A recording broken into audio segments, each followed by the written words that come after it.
Hello everyone, in this video I'll be talking about the three main properties of the natural Kangen water. They are antioxidations, alkalinizations, and microclustering. Oxidation process occurs naturally outside our body as well as inside. Just imagine leaving an apple that has been cut in half in the open air. It'll turn brownish, right? That's oxidation. That's a similar concept occurring inside our body.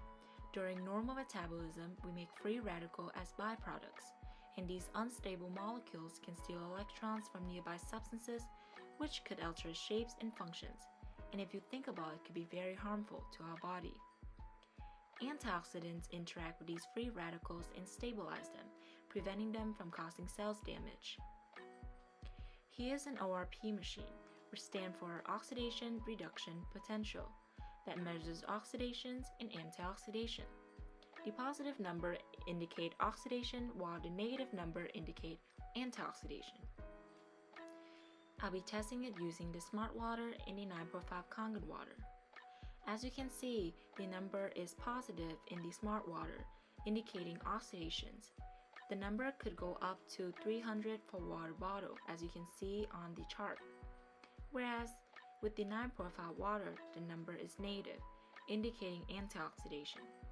This number could go down up to negative 800 if the machine is properly cleaned. I have recently cleaned my machine, so the number is about negative 760 to about negative 770. The second property is alkalinization. Our body always tries to balance out its pH to about neutral level of 7.40. But with foods such as red meat or too much alcohol consumption, over time our body becomes more acidic than it should, and we don't want that because it's more prone to diseases and also overwork our bodies to try to neutralize that acid. Alkaline water helps neutralize the acid and balance out the pH inside our body. I'll be testing the alkalinization using the pH tester here. If you compare the pH scales on the screen to the pH inside this water, you can see that the pH inside the smart water isn't as neutral as we thought, but rather more acidic. And with the 9.5 water, you can see that it is more alkaline. In fact, the smart water pH is about 5 to 6, and the Kangen water pH is 9.5. And with just one sip of the Kangen water, it could change the acidic level significantly.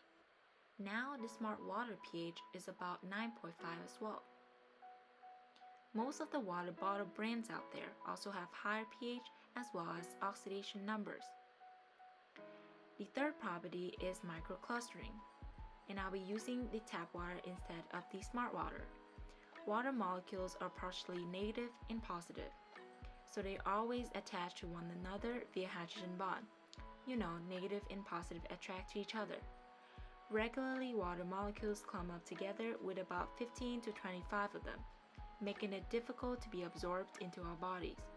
But through electrolysis process, the Kangen water machine produces water that contains smaller clumps of about 5 to 6 water molecules together rather than 25. Here I'll be using the tea bags to test the microcluster with tap water and the 9.5 water. But note that the tap water is also cold, just as the 9.5 water. As you can see, there's not a lot of tea being taken out from the tap water, but with the 9.5 water, you can see the clear difference. Bonds can be broken through heat. That's why we use hot water to make tea, rather than cold water, because they come up together into a 15 to 25 water molecules that could not dissolve the tea easily. But because the 9.5 water, it contains microcluster, so even if it's cold, it could easily dissolve the tea. And that's the end of the video. Thank you for watching.